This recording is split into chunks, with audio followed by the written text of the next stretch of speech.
Well, I was hoping you were going to like this video. Circumstances being what they are, let me give you a piece of advice. Always check out the sites you're going to before you go there, just to make sure they're open. Welcome to Keeping History on Two Wheels.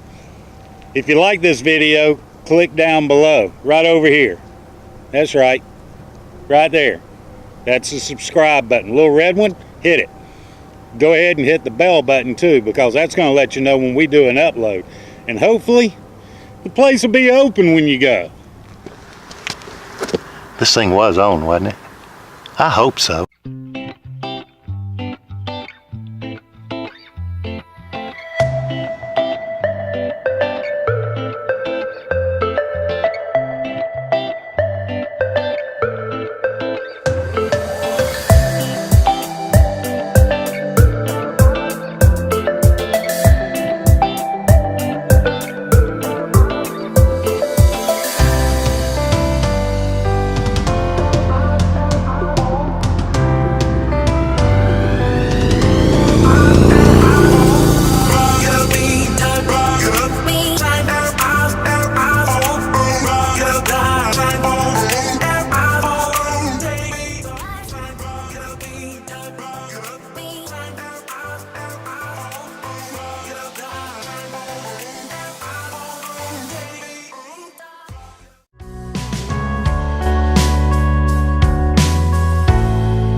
That's right. This week's episode was going to be on Old Fort Jackson. It's in Savannah, Georgia, and it's a pretty cool place. It's got a lot of history behind it, dating back all the way to the Revolutionary War. all the way up to today. But seeing that I'm used to it being open, because I've been here several times, might need to start checking out the website just to make sure they're still open, because look what I found when I got here. That's right, they're closed. But that's all right. We've got enough history to go around, and there's enough of that for Fort Jackson to be able to do it without actually going there. Hang tight. Fort Jackson is located on the Savannah River just 3 miles east of the city of Savannah, and it was named after the Revolutionary War patriot James Jackson. This brick fort was constructed over an old earthen battery from the Revolutionary War, which had been called Mud Fort. Soldiers were stationed at Fort James Jackson to guard Savannah during the War of 1812. Following the War of 1812, 2 periods of construction continued expansion of the fort from the 1840s through the 1850s, prior to the outbreak of the American Civil War. Local Confederate militia units occupied the fort at the start of the Civil War in 1861. And in 1862, it became the headquarters for Savannah's river defenses after the fall of Fort Pulaski.